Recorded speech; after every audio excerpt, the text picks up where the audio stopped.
Astrology isn't trending, it's taking over. And today I'm breaking down why astrology isn't just popular, it's unstoppable. And I'm your host, Alina. Astrology is shaping the way people date, the way they talk online, even the way they understand themselves. From TikTok memes to deep conversations about identity, astrology has woven itself into culture in a way no other belief system has in decades. But here's the thing, this isn't just about horoscopes or zodiac cliches. It's about why millions are turning to the stars instead of science, religion, or even therapy. Let's zoom out for a second. Astrology didn't just appear out of nowhere. It's been here for thousands of years, guiding ancient civilizations as calendars, as navigation, as a way to understand cycles of life and fate itself. That wisdom never disappeared, it evolved. Fast forward to the 20th century and astrology put on a new mask, horoscopes. The 1970s made what's your sign the ultimate icebreaker. You saw it everywhere. Newspapers, glossy magazines, teen columns. Scorpio. Big changes coming this week. Libra. A surprise in love. Cute, quick, mysterious, but shallow. It gave you entertainment, not depth. And now, astrology has stepped into a new era. It's no longer background noise or party talk. It's not just entertainment. Today, astrology is a language for self-awareness, for connection, for healing. It's not just about predicting the future anymore. It's about understanding yourself, and that's why it's exploding. It's not about horoscopes anymore. Nobody's stopping at their sun sign. They're pulling up full birth charts, learning their rising, their moon, digging into their houses, nodes, and even aspects. It's not you'll meet someone tall, dark, and mysterious. It's your Mars in Virgo is why you can't relax until your inbox hits zero. The language has changed. No more vague predictions. Now it's identity, it's self-reflection, it's relationships. Astrology became a mirror. That's why it went mainstream again. It stopped being a guilty pleasure horoscope in the back of a magazine and turned into a personalized map. Instead of one size fits all, you've got apps like CoStar, Pattern, Chani, delivering insights so specific it feels like they've been watching you. The moment of, wait, this was written just for me, is magnetic. That's what transformed astrology from entertainment into a lifestyle tool, something people live by, not just laugh at. So let me ask you, when did you first get into astrology? Was it flipping through horoscopes in high school? Or did TikTok drop a zodiac meme that made you say, wait, how do they know me this well? Drop it in the comments. I want to know which wave of astrology fans you're part of. Because here's the truth, the rocket fuel behind astrology's comeback has been a digital age. Social media took astrology from something you whispered about with your best friend over coffee and turned it into a global conversation. TikTok and Instagram made it bite-sized, funny, and instantly shareable. You scroll and see Aries when someone tells them to calm down, or Pisces after one glass of wine. You laugh, tag your friend. And suddenly, astrology is the inside joke millions of strangers are in on. Then the apps made it personal. Suddenly, your phone is sending you notifications. You're extra sensitive today. Don't text your ex. And admit it, half the time you thought, creepy, but true. That daily connection slipped astrology into people's routines without them even realizing it. And don't forget YouTube. People aren't just searching for horoscopes anymore. They're looking up rising signs, compatibility, the luckiest zodiac signs. By the way, I'm gonna link my videos down below in the description, so check them out. Memes get you laughing, but they also hook your curiosity. You want more. You want to know your birth chart, your patterns, your relationships. So if you've ever tagged a friend saying, "This is so Gemini of you," congratulations! You're officially part of the digital astrology wave that took an ancient language and blew it into the mainstream. Here's the truth. Astrology didn't just explode because of memes and apps. Culture pushed it to the surface. Let's be honest, the last few years have been heavy. A global pandemic, political chaos, climate anxiety. When the world feels unstable, people look for patterns, for meaning, for something that says, here's why you're feeling this way and here's what's coming next. Astrology became the map when reality felt like a mess. But here's the part people miss. Astrology isn't just about fortune telling, it's about self-discovery. Therapy is expensive. Religion isn't for everyone. Astrology sits right in between. Reflective, like therapy, spiritual, like religion, but light enough that you can dive in without pressure. Astrology says, here's why you are the way you are, and that's okay. Who doesn't want that kind of cosmic permission slip? No surprise, younger generations ran with it. Millennials and Gen Z grew up online, exposed to every perspective under the sun. They're comfortable exploring spirituality without rules. Astrology feels open. It's not gate-kept. You don't need a degree. You can start with your sun sign and end up journaling about your Saturn return or buying crystals on Etsy.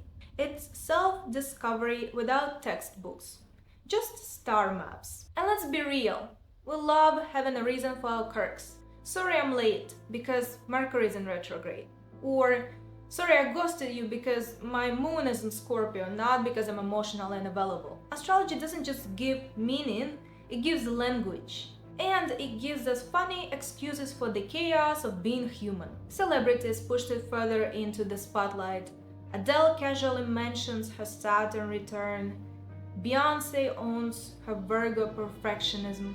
Suddenly, astrology isn't niche internet chatter. It's mainstream pop culture. When celebrities talk zodiac signs, it validates what people already feel. And the media followed. Horoscopes aren't buried in the back anymore. You see zodiac references in fashion spreads, interviews, even comedy sketches. Astrology moved from guilty pleasure to cultural currency. You don't have to whisper about it anymore. You flex it. Then came dating apps. The moment Bumble and Tinder added zodiac signs, everything shifted. Your sun sign went from trivia to deal breaker. Oh, you're a Capricorn? Swipe left.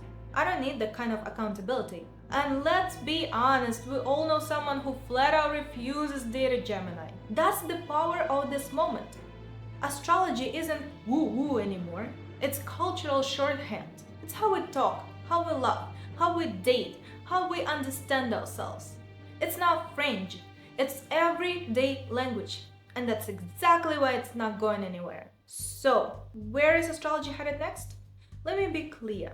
If the last few years taught us anything, it's this. Astrology isn't slowing down, it's evolving. We're already seeing it integrate into wellness and technology.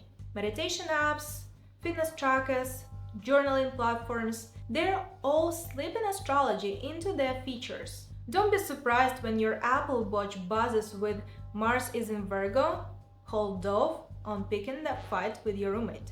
Astrology is moving off the apps and into the rhythm of your daily life. And here's the upgrade. People aren't stopping at their sun signs anymore. A few years ago, terms like North Node or Saturn return sounded like insider language. Now, they're everywhere. TikTok captions, YouTube searches, even casual conversations. People don't just want, here's your horoscope. They want, here's how your chart explains your patterns, your childhood, your relationships. Astrology is moving from small talk into soul work. Gen Z is fueling this shift. For them, astrology is a lifestyle. It's right next to skincare, therapy, and journaling. It's self-care with a cosmic twist. And when an entire generation sees something as normal, it doesn't fade. It cements itself into culture. If I had to place a bet, the future of astrology is integration.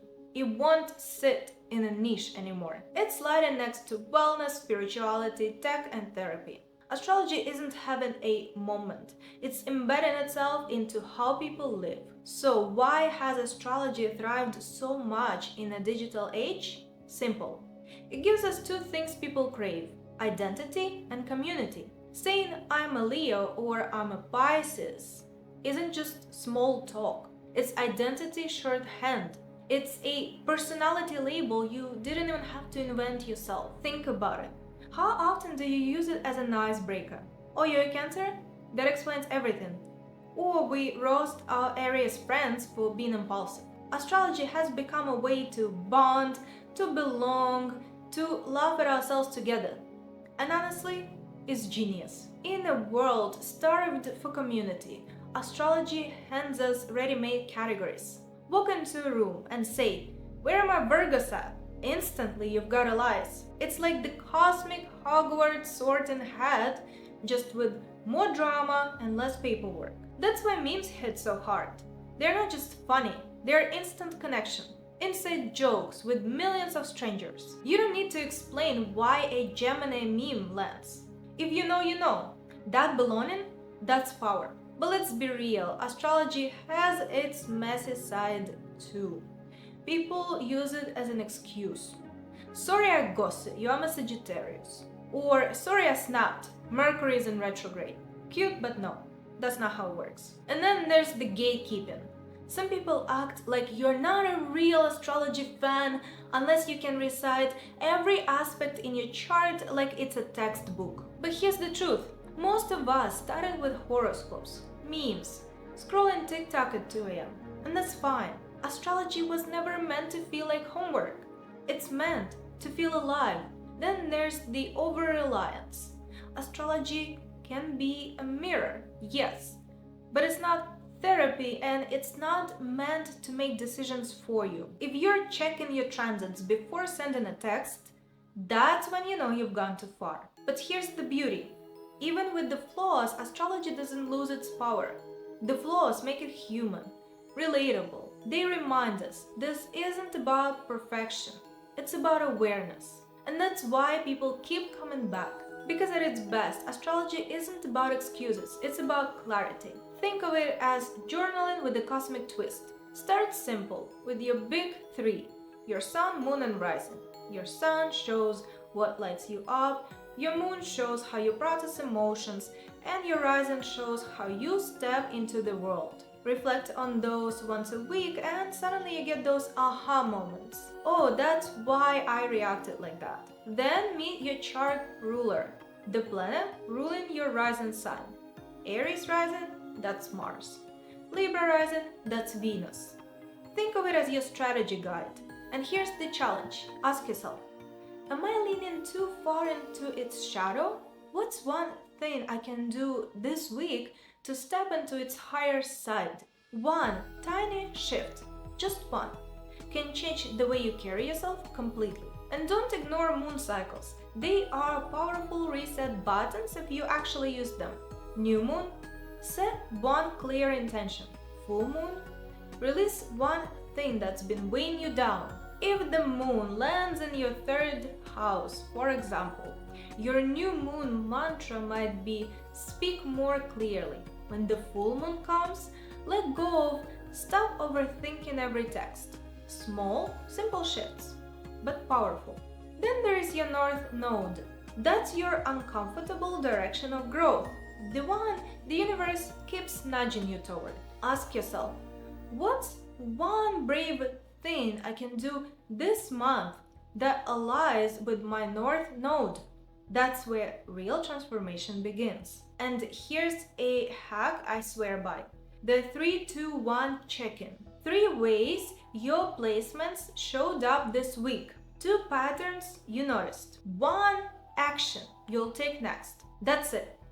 Fast, simple, way more effective than doom scrolling horoscopes. Because at the end of the day, astrology isn't about, sorry, I ghosted you, I'm a Sagittarius. Cute excuse, but no. Astrology is about awareness.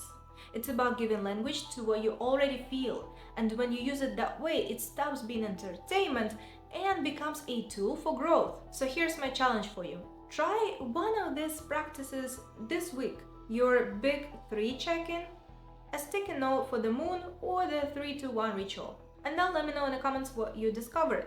You might just surprise yourself. Because really, from ancient star maps to magazine horoscopes, from TikTok memes to full birth chart deep dives, astrology has traveled a long road to get here. And it makes sense. In a world drowning in uncertainty, astrology gives us meaning. In a time when people are desperate for self-discovery, it gives us language. And thanks to celebrities, apps, and social media, it's not just mainstream anymore, it's part of our daily lives. And here's the truth. Astrology isn't just popular, it's magnetic, it's sticky, it's expanding into wellness, relationships, and even technology. And no matter where you stand, whether you're a skeptic, or a casual horoscope reader, or the friend who can recite everyone's moon sign by heart, astrology isn't fading. It's embedding itself into culture, and it's here to stay. Now I want to hear from you. Drop your zodiac sign in the comments. Let's see which sign is running this audience right now. And if this cracked something open for you, your next step is simple. Go watch my next video right here. If you're actually ready to understand yourself through astrology, and hit that subscribe button so you don't miss cosmic updates coming your way. Bye!